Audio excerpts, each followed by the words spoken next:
Hello guys, welcome back to my channel Eco Classes में आपका स्वागत है। आज हम बात करेंगे स्टैटिक्स एंड इकोमेट्रिक में दो थ्योरम के बारे में। पहली तो पॉइसन डिस्ट्रीब्यूशन और दूसरी है नॉर्मल डिस्ट्रीब्यूशन।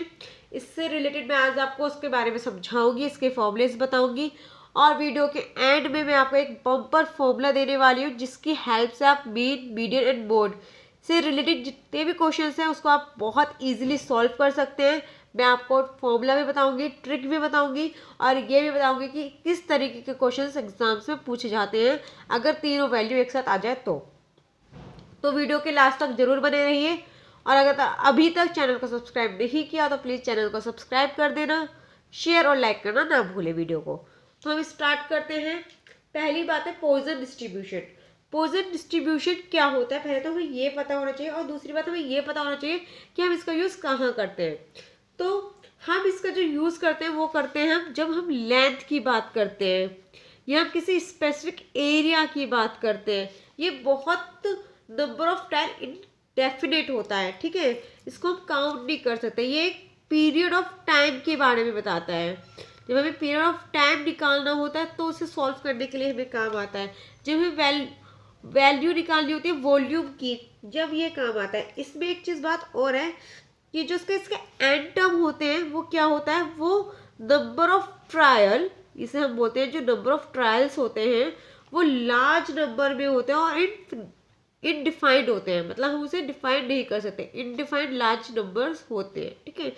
दूसरी बात और इसमें जानने वाली ये है, ये इसमें जो P होता है, P मैंने आपको कल ही बताया था कि जो P की वैल्यू होती है वो प्रोबेबिलिटी को दिखाती है और प्रायिकता को दिखाती है। हिंदी में उसे प्रायिकता बोलते हैं और ये हमेशा कांस्टेंट रहती है।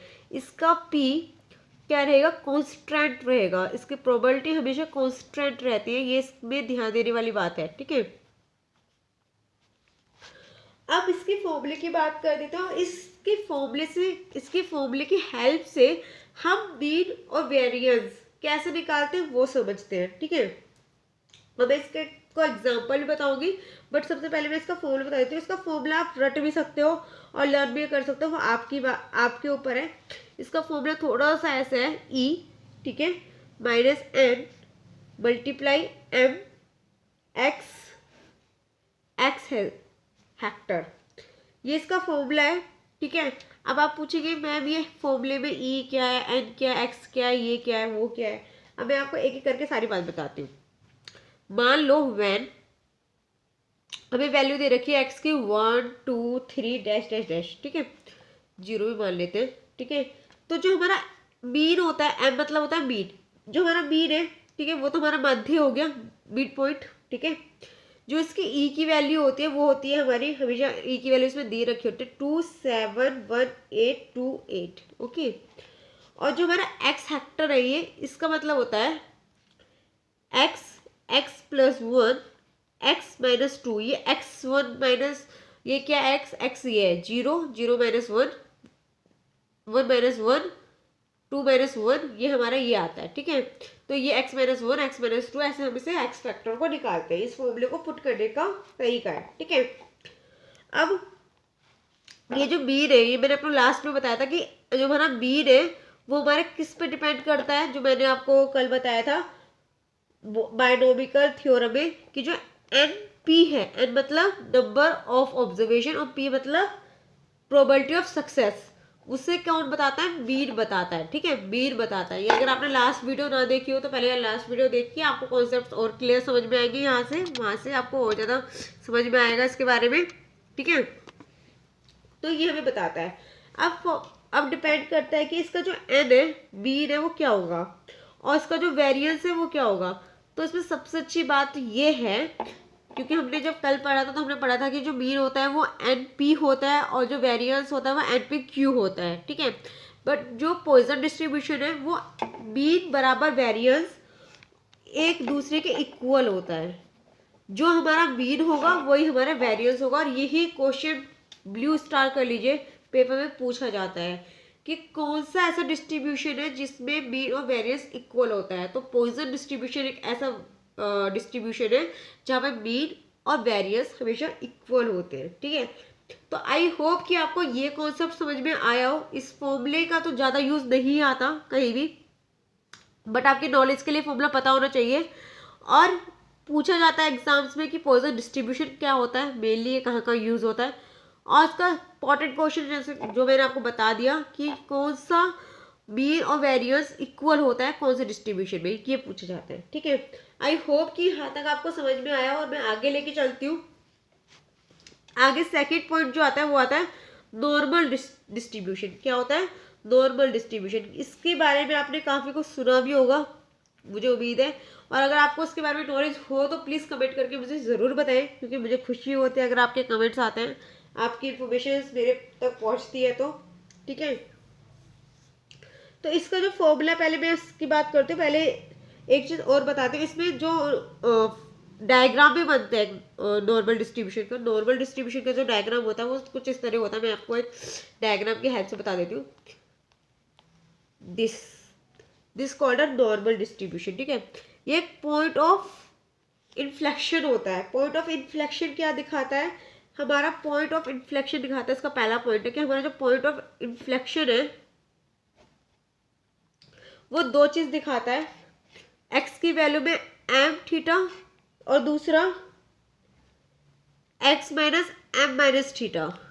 ठीक है, एम थीटा और एम माइनस थीटा इसकी अपनी अपनी वैल्यू होती है। जैसे 18.27, 75.45 जो कि यहाँ शो होती है, यहाँ शो होती है। ठीक है, एक होती है 18.27%, एक होती है 95.45, एक होती है 99.73। ये काफ़ी बड़ी बात है जो हम आगे जाके जानेंगे। ठीक है, अभी के लिए आप ये जानिए कि ये क्या होता है और इसका फॉर्मूला क्या होता है। पहली जो इम्पोर्टेंट चीज़ यहाँ आ जाती है वो ये आ जाती है कि जो नॉर्मल कर्व होता है, जो ये नॉर्मल कर्व आपको दिख रहा है, इसमें अगर स्वीटनेस में बात करते हैं तो 0 होता है और कटोसिस में बात करते हैं तो उसकी वैल्यू 3 हो जाती है। ठीक है, और जो इसका फॉर्मूला आता है, इसका फॉर्मूला मैं आपको लिख देती हूँ एक बार। फॉर्मूला इसमें ज़्यादा नहीं आता, इसके ऊपर थ्योरी क्वेश्चन ज़्यादा आता है, इसलिए मैं थ्योरी पे ज़्यादा ध्यान दे रही हूँ। इसका फॉर्मूला मैं आपको बता देती हूँ। 1 थीटा 2 ई, ये ई वही वाली वैल्यू है, 1 एक्स माइनस एक्स और डिवाइडेड बाय 2 थीटा 2, ये इसका फॉर्मूला हुआ। ठीक है, इसके अलग अलग वैल्यू है जो कि हम आगे आने वाली वीडियो में डिस्कस करेंगे। अभी के लिए फिलहाल आपको ये जानना जरूरी है कि इसका क्या रोल है। ठीक है, अब मैंने जैसे कि बात करी थी कि मैं आपको बम्पर एक फॉर्मूला देने वाली हूँ जिसकी हेल्प से आप मीन, मीडियन एंड मोड तीनों की वैल्यू को बता सकते हैं एक साथ। और ये जो है वो बहुत ज़्यादा पूछे जाने वाला क्वेश्चन भी है कि मीन, मीडियन एंड मोड, इस तीनों का एक जॉइंट फॉर्मूला बताइए। तो उसका फॉर्मूला है, आपको जैसे कि पता है कि हम मीन को किससे बताते हैं, एक्स से बताते हैं, और मीडियन को हम किससे डोनेट करते हैं, एम से करते हैं, डिनोट करते हैं, और मोड को किससे करते हैं, जेड से करते हैं। ठीक है, ये नॉलेज तो आप लोगों को होगी।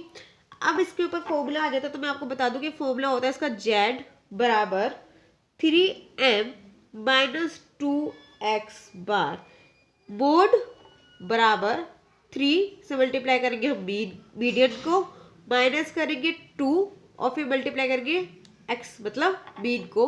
तो आपके पास वैल्यू आ जाएगी कि आपको क्या सॉल्व करना है। इसके ऊपर क्वेश्चन है, बहुत इजी क्वेश्चन है जो मैं आपको होमवर्क में दूंगी।